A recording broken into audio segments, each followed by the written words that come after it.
Welcome back to the channel. My name is David Osuji, your psychiatric mental health nurse practitioner. Today, we are talking about how to read a room. See, a couple years ago, when I stepped into my role as a clinical supervisor in the ICU, I started attending these clinical meetings or unit practice council meetings. They were staff-driven sessions where nurses and techs talked about workflow, safety concerns, and ideas to improve the unit. Now picture this, lots of passionate voices, some cautious, some confident.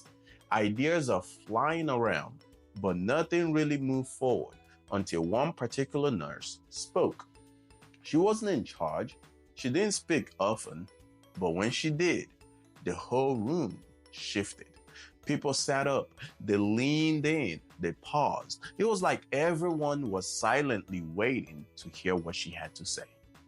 At the time, I didn't fully understand what was happening. I was new to the environment, but now I get it. Some people don't carry titles, they carry trust. And the trust shapes the room more than any authority or title ever could. That moment changed how I lead today.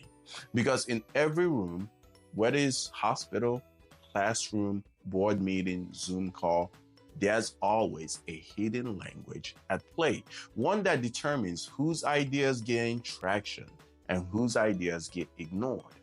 Today, I want to help you read that language and use it to create healthier, more collaborative spaces. See, this isn't just intuition. It is backed by research. In 2010, MIT's Center for Collective Intelligence studied 70 teams solving complex problems. The best performing teams didn't have the smartest individuals. They had the best listeners. Members picked up on the tone, the expressions, the shifts in each other's body language, what psychologists call social sensitivity. Harvard's Amy Edmondson also found similar results. Her work on psychological safety shows that teams where people feel safe to speak up without fear of embarrassment or punishment perform much better. That's exactly what I witnessed in those meetings in the ICU. It wasn't about rank or rules. It was about timing, tone, and unspoken signals. That's the hidden language, and it is powerful. Now, when I walk into any group setting, I look for what I call the triangle of social space: power, connection, and information. Power: who's allowed to interrupt without pushback? Connection: who's getting affirming nods or follow-up questions? Information: who seems to already know what's going on?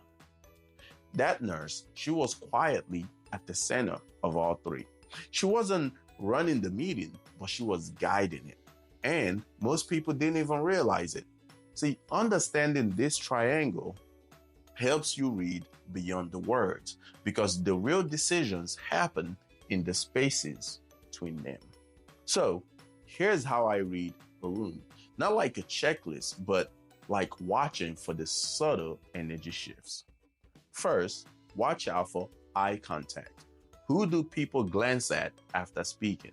Right? In our meetings, everyone's eyes would flicker towards her. It was like they were checking in like a compass before moving on. 2, interruptions. Who gets cut off and who doesn't? That tells you who the group subconsciously trusts to steer the ship.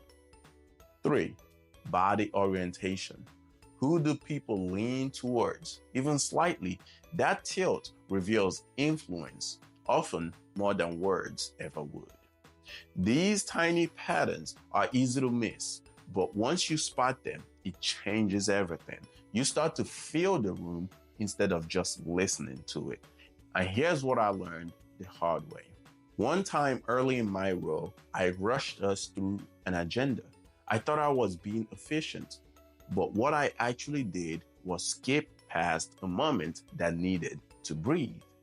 Later, one of the, senior nurses on the unit quietly said, "You'll learn our flow." That was her kind way of saying to me, you didn't read the room right. And she was right. Since then, I don't just listen for content. I watch for what people are waiting for, and I leave space for it. Here's one of the most effective techniques I've learned: reflective amplification. When someone says something that gets passed over, I circle back to it. I say something like, before we move on, I want to highlight what blah said earlier. That really stuck with me. Or something like, I think blah was saying something important. Can we revisit that? See, why does it matter that you do this? It recenters attention, it signals respect, and it gives the quieter voices a second shot at being heard. Here's what I've learned. Group dynamics are always at work. Influence doesn't always raise its voice. Sometimes it just holds the room without needing to say anything. In today's world, with remote teams, Zoom meetings, growing diversity, and rapid change, reading a room is more than a soft skill. It is a survival skill. It prevents burnout. It promotes equity. It builds cultures where people feel seen and heard. So here's my challenge to you. In your next few meetings, find a person whose words don't come often, but when they do, they land very hard. Watch who everyone orients towards, and then ask yourself, how can I help elevate a voice? Because thriving teams aren't just built on strong talkers. They are shaped by strong listeners and leaders who know how to tune into the language no one is speaking out loud. That's all I got for you today, folks. If you liked the video, like and subscribe to the channel. And as always, I'll see you in the next video.